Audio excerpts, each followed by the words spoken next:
Assalamualaikum warahmatullahi wabarakatuh. Salam jumpa lagi sobat semua di channel Cat Traveler.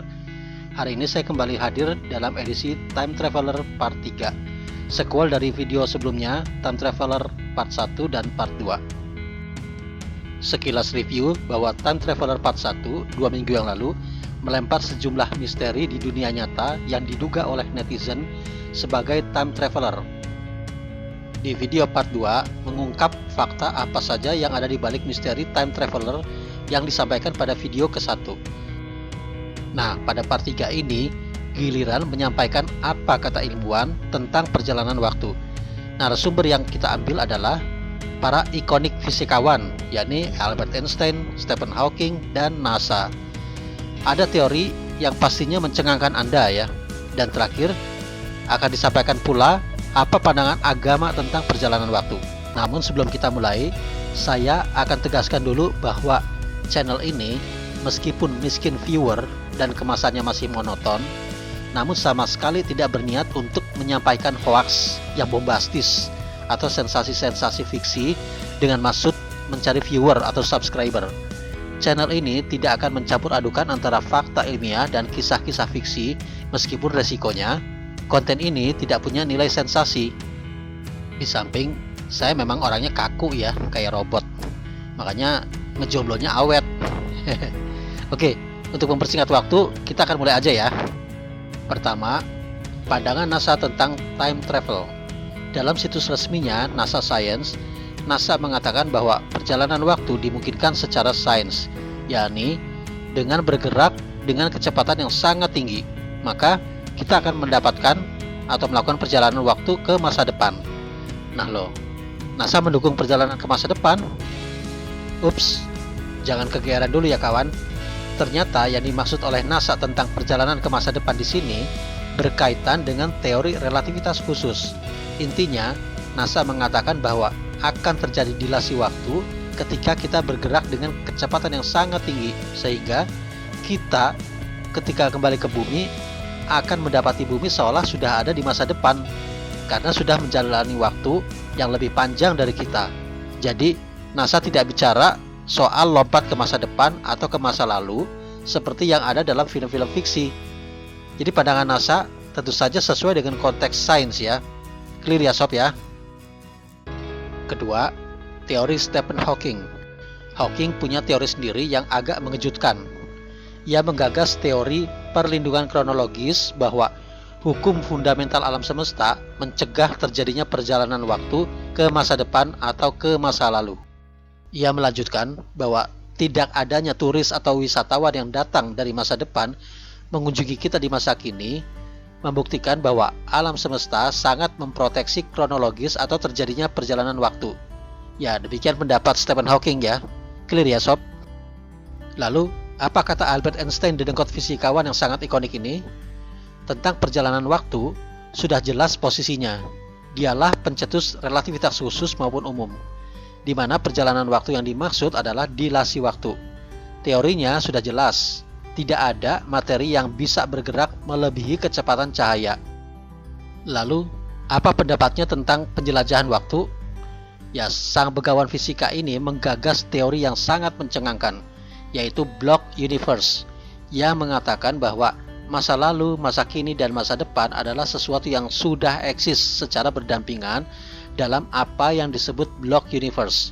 Jadi, dari mulai penciptaan alam semesta, disusul kemudian lahirnya bintang-bintang dan galaksi, lalu planet, lalu manusia, dari generasi ke generasi, hingga ke akhir waktu, adalah eksistensi yang sudah nyata yang muncul sekaligus dalam sekali momen, sebagai struktur 4 dimensi. Jadi bukan peristiwa yang berkembang satu demi satu sebagaimana yang selama ini kita pahami. Ya, teori ini sepaham dengan aliran filsuf yang disebut eternalisme, kebalikan dari aliran presentisme. Penjelasannya cukup panjang ya sob, tidak akan cukup dibahas di sini. Cukuplah disebutkan bahwa teori block universe menjadikan manusia tidak memiliki kebebasan untuk memilih, karena segala sesuatu sudah tercipta sejak kita lahir sampai mati. Jadi jelas ya sob, Einstein sendiri melalui teori block universe tersebut telah menutup kemungkinan terjadinya lompatan ke masa lalu atau ke masa depan. Lalu, apa kata ilmuwan lainnya? Ya, sebagaimana telah dikemukakan pada part 2 bahwa kendala terbesar ilmuwan untuk menerima perjalanan waktu adalah paradoks. Sains tidak mungkin menerima itu. Namun, sebagian dari mereka tidak serta-merta menutup kemungkinan itu. Kelompok ini masih menunda keputusan untuk percaya atau tidak sebelum mereka berhasil menggabungkan mekanika kuantum dengan teori relativitas umum yang saat ini masih terjadi gap besar, menjadi satu kesatuan teori yang disebut gravitasi kuantum. Mereka masih terus mencoba mengembangkan persamaan-persamaan matematika hingga penggabungan tersebut berhasil. Entah kapan ya. Gap itu terjadi dalam isu krusial, yakni hukum kepastian.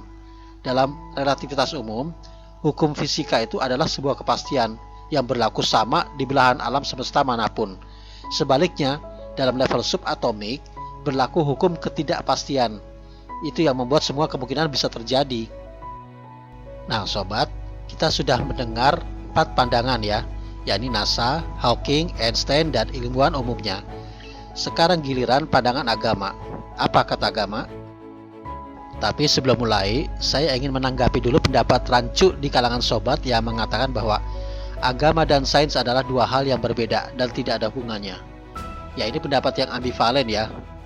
Ketika yang diangkat adalah isu yang sama, sudah pasti keduanya harus saling mengkonfrontir. Agama dan sains harus berjalan seiring, karena keduanya bicara tentang kebenaran. Jika keduanya bertentangan, berarti salah satunya pasti salah. Atau mungkin penafsiran kita lah yang salah. Tidak mungkin keduanya benar. Ya, sobat yang beragama harus mengambil sikap tersebut ya. Namun faktanya, banyak gagasan-gagasan tentang sains yang masih berupa wacana, premis, ataupun hipotesis sudah langsung dianggap sebagai sebuah kebenaran hanya karena di-backup oleh embel-embel ilmiah. Ketika bicara soal siapa pencipta alam semesta, ya ini bicara soal isu yang di agama pun sudah tegas dinyatakan. Jadi ilmu dan agama harus saling mengkonfrontir. Ya, saya ulangi lagi ya. Jadi dalam agama jelas dikatakan alam semesta diciptakan oleh Allah. Sementara sebagian besar ilmuwan, termasuk Hawking ya, menyatakan bahwa alam semesta menciptakan diri sendiri melalui apa yang disebut fluktuasi acak mekanika kuantum. Ya, sobat bisa simak lagi penjelasan detail tentang video sains saya yang ketiga tentang ateis ya. Dalam isu itu, keduanya sudah pasti bertentangan, salah satu pasti salah. Lalu, apakah itu menjadikan ilmu dan agama bertentangan? Ya tentu tidak. Pendapat bahwa alam semesta menciptakan diri sendiri itu kan baru kata ilmuwan, bukan kata ilmu pengetahuan. Ilmuwan-ilmuwan itu baru bicara pada tahap gagasan. Jadi tidak bisa dikatakan bahwa itu adalah rujukan bagi ilmu pengetahuan. Jadi dalam hal ini, yang bertentangan adalah agama vs ilmuwan ateis khususnya ya. Namun saya juga tidak memungkiri ada sebagian sobat dari kaum beragama yang terlalu cepat dan terlalu mudah memotong pembicaraan ilmiah menjadi ranah agama. Dalam banyak grup ketika kita sedang bicara soal hukum sains, misalnya kenapa terjadi begini, kenapa terjadi begitu, ujuk-ujuk ada member yang mengatakan bahwa semua ini adalah kehendak Allah. Ya misalkan lagi ketika member lagi alot diskusi tentang kemungkinan sebuah materi untuk bergerak melebihi kecepatan cahaya. Ujuk-ujuk ada member yang menyela bahwa bagi Tuhan semua bisa saja terjadi. Buktinya buruk bisa bergerak melebihi kecepatan cahaya waktu Isra Miraj. Ya tidak salah sih, tapi momen dan tempatnya yang salah. Ya kalau udah begini gimana kaum milenial nggak skeptis terhadap agama saat bicara tentang sains? Ya boleh sih ya bro. Back to basic, bicara soal perjalanan waktu sudah pasti akan bersinggungan dengan agama. Ya sebagai umat beragama, saya akan coba mewakili pandangan agama. Bagi saya, yang percaya takdir adalah salah satu rukun iman, itu sudah cukup alasan bagi saya untuk menutup kemungkinan adanya time travel. Kenapa? Pertama, time travel akan menempatkan manusia menjadi penguasa takdir. Kita dengan mudah menolak takdir yang tidak kita inginkan dengan cara mengobok-obok masa lalu. Takdir menjadi sesuatu yang remeh. Setiap hembusan nafas kita, setiap detik kehidupan yang kita jalani itu sesungguhnya merupakan pilihan kita yang menjadi takdir. Semua amal perbuatan kita setiap saat selalu dicatat oleh malaikat. Lalu kita kembali ke masa lalu dan mengubah jalan hidup kita, mengubah amal perbuatan kita yang tadinya begajulan menjadi manusia soleh. Wah, enak betul. Maka malaikat harus meralat catatannya dan Tuhan pun harus mengubah takdir manusia tersebut. Begitukah? Bahkan yang lebih dahsyat lagi, jiwa atau roh yang sudah Tuhan anugerahkan kepada kita atau anak cucu kita tiba-tiba saja bisa batal ketika ada orang yang kembali ke masa lalu untuk membunuh kakek kita sebelum kita dilahirkan. Wah, kita, sepupu kita, adik kakak kita, orang tua kita, paman dan bibi menjadi tidak eksis. Nyawa yang sudah diberikan pada mereka ditarik kembali, nggak jadi dikasih. Ya, ini jadinya Tuhan seperti bermain-main dengan nyawa manusia, meniupkan roh, memberi kehidupan pada manusia, tapi terus ditarik lagi, nggak jadi ngasih kehidupan. Ya, bisa dibayangkan kalau yang melakukan revisi takdir ini tidak cuma 1-2 orang, tapi ribuan orang. Gimana nggak ruwet? Ya, tepatnya koplak sih. Masih banyak implikasi konyol lainnya ya. Time travel juga akan menempatkan manusia sebagai makhluk yang mengetahui dan mengontrol masa depan, yang dalam agama mestinya itu hanya menjadi rahasia ilahi. Kita jadi tahu rahasia diri kita di masa depan, siapa jodoh kita dan anak kita, dan yang lebih mengerikan, kita tahu kapan, di mana, dan apa penyebab kita atau kawan kita mati. Ya, ini adalah hal yang sangat muskil ya. Saya percaya bahwa Tuhan menciptakan alam semesta sudah berikut hukum-hukum yang terukur dan sempurna. Termasuk di dalamnya adalah hukum tentang waktu, yang dengannya manusia memiliki kesempatan untuk memilih jalan hidup kita memilih jalan, Tuhan yang menentukan takdir. Saya percaya bahwa manusia didesain hanya untuk menjalani waktu, tanpa kemampuan untuk mengacak-acak waktu. Manusia diciptakan untuk tunduk pada hukum alam, bukan dengan kemampuan untuk merombak hukum alam. Mempercayai adanya time travel berarti mempercayai kelemahan Tuhan dalam menciptakan hukum alam. Kesimpulannya, fix. Tidak ada time travel dalam agama. Titik. Oke? Nah, sob, jadi di video part 3 ini, saya sudah menguraikan fakta time travel ditinjau dari pandangan saintis maupun agama. Sementara di video part 2 sebelumnya, saya juga sudah sampaikan pandangan sains maupun fakta di dunia nyata tentang time travel. Semua mempunyai pandangan yang sama, yakni tidak ada satupun yang mendukung adanya time travel. Lalu alasan apa lagi untuk percaya adanya time travel? Jadi kalau ada yang mengatakan bahwa time travel itu bisa terjadi, ya bagi saya itu tidak lebih hanya halusinasi ya demi sensasi. Ya, sekarang tinggal Andanya lebih percaya fakta atau pepesan kosong. Ya, sekali lagi, time travel yang ditentang di sini adalah lompatan ke masa lalu atau ke masa depan ya, bukan dilasi waktu. Karena kalau maksudnya adalah dilasi waktu, maka yang terjadi justru sebaliknya. Baik sains maupun fakta di dunia nyata, semua mendukung, dan agama tidak menentangnya. Bagi Anda yang sudah terlanjur punya angan-angan tinggi, ya sudah waktunya move on ya. Anda masih bisa happy kok dengan menjadikan time travel itu sebagai hiburan. Biarkan dia hidup dalam dunia sci-fi ya. Habitatnya memang di situ, baik novel sci-fi maupun film sci-fi. Alam semesta tetap menakjubkan dan megah kok tanpa adanya kisah-kisah dongeng semacam time travel itu. Coba sobat review lagi video-video saya terdahulu, misalnya tentang 7 keajaiban cahaya, tentang relativitas khusus, tentang benda langit seperti black hole, wormhole, gravity, particle boson, dan lain-lain. Itu semua menakjubkan bro. Time travel itu biarkan hidup dalam dunia fiksi.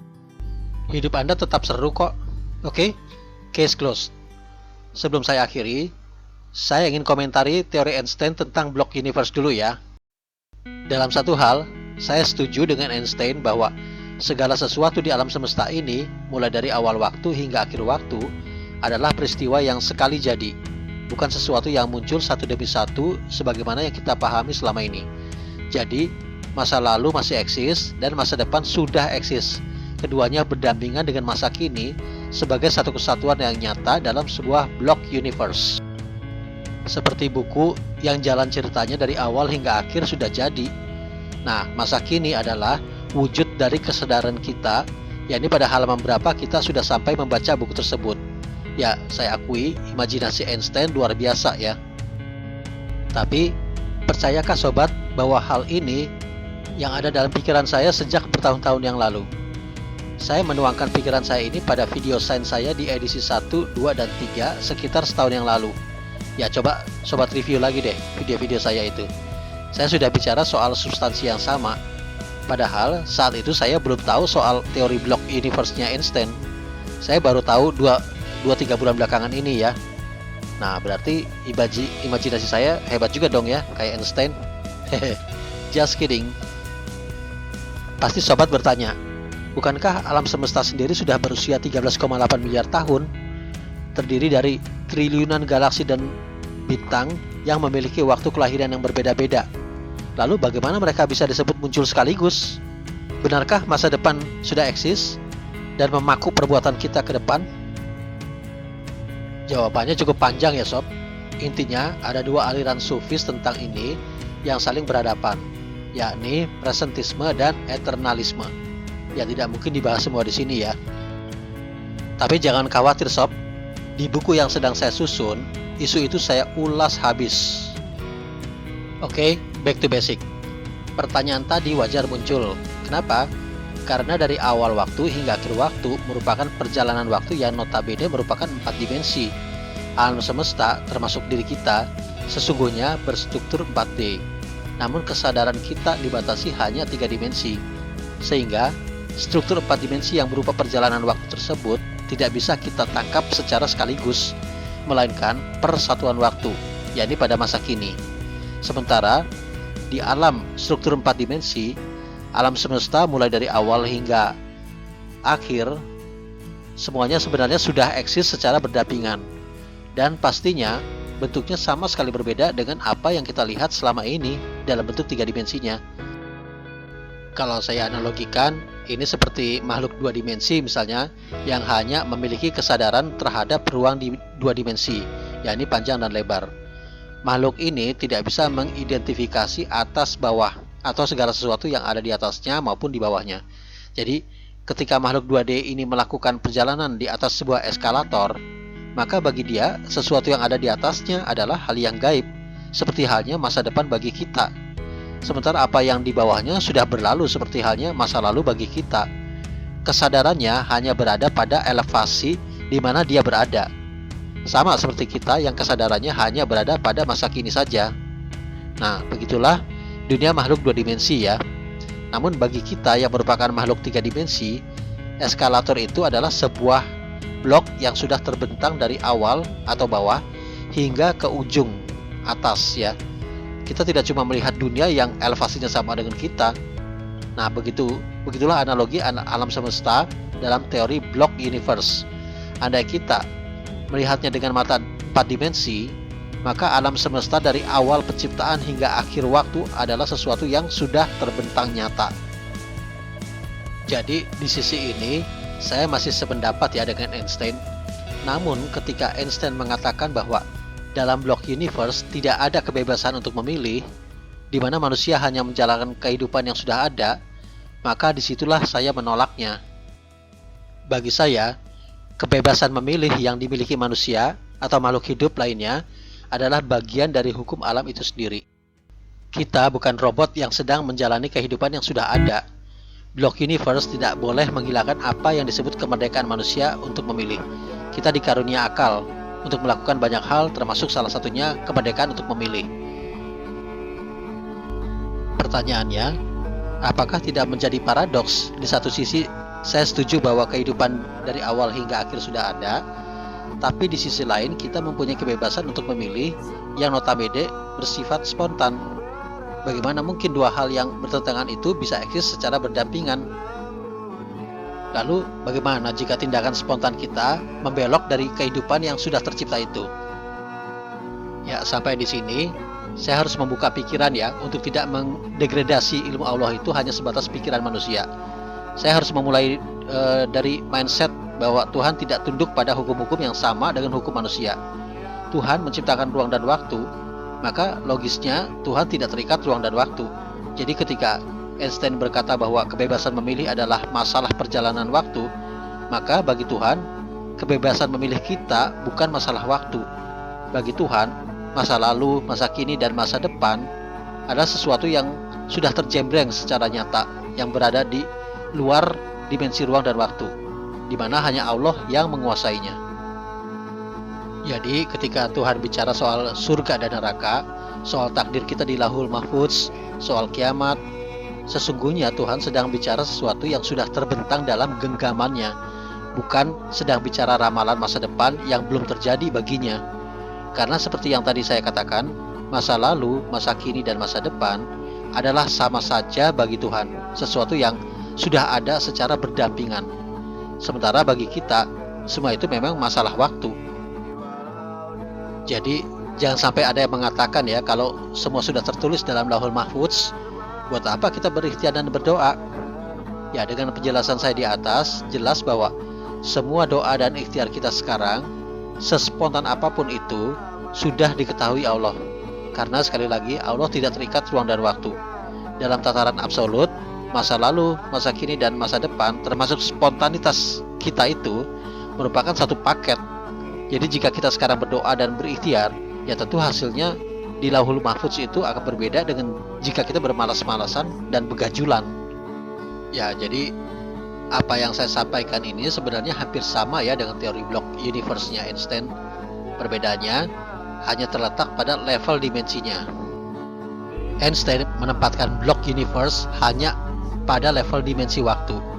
Maka tak heran ya, dia terjebak oleh teorinya sendiri, menempatkannya dalam dilema besar. Di satu sisi dia pasti merasa tidak nyaman soal tidak adanya kebebasan manusia untuk memilih, apalagi sebagai ilmuwan yang umumnya merasa superior di atas segalanya. Namun di sisi lain, teorinya tentang eternalisme itu mencegah dia untuk mendukung adanya kebebasan untuk memilih. Sementara saya berpendapat bahwa block universe berada di level absolut, di atas dimensi waktu ya, di mana ruang dan waktu tidak lagi mencapainya. Di level ini hanya ada ilmu Allah yang mencakup segala sesuatu, termasuk tindakan-tindakan kita yang bersifat spontan. Manusia harus diberi hak untuk memilih karena manusia nanti akan diberi ganjaran atas pilihannya. Itu sangat krusial ya. Zalim sekali andai manusia masuk surga atau neraka bukan atas pilihannya. Dimaklumi bahwa kita yang hidup di alam fana ini tidak akan mampu membayangkan suatu kondisi di mana tidak ada ruang dan waktu. Tapi cukuplah kita berpikir dan menyadari untuk tidak mengungkung ilmu Allah sama seperti kita. Itu aja. Saya tegaskan bahwa ketidaksetujuan saya terhadap Einstein di sini bukan dalam hal matematis atau sains. Seperti sudah saya singgung dulu dalam video sains saya yang ketiga, bahwa ada 8 kecerdasan manusia menurut seseorang ateis ya, Howard Gardner, di mana kecerdasan matematis adalah salah satunya. Namun ada satu kecerdasan yang ia tidak masukkan, yaitu kecerdasan eksistensial alias kecerdasan spiritual. Ya, silakan sobat review lagi video saya yang terdahulu ya mengenai kecerdasan eksistensial. Nah, di ranah inilah saya berbeda dari Einstein sebagai manusia yang mengklaim agnostik.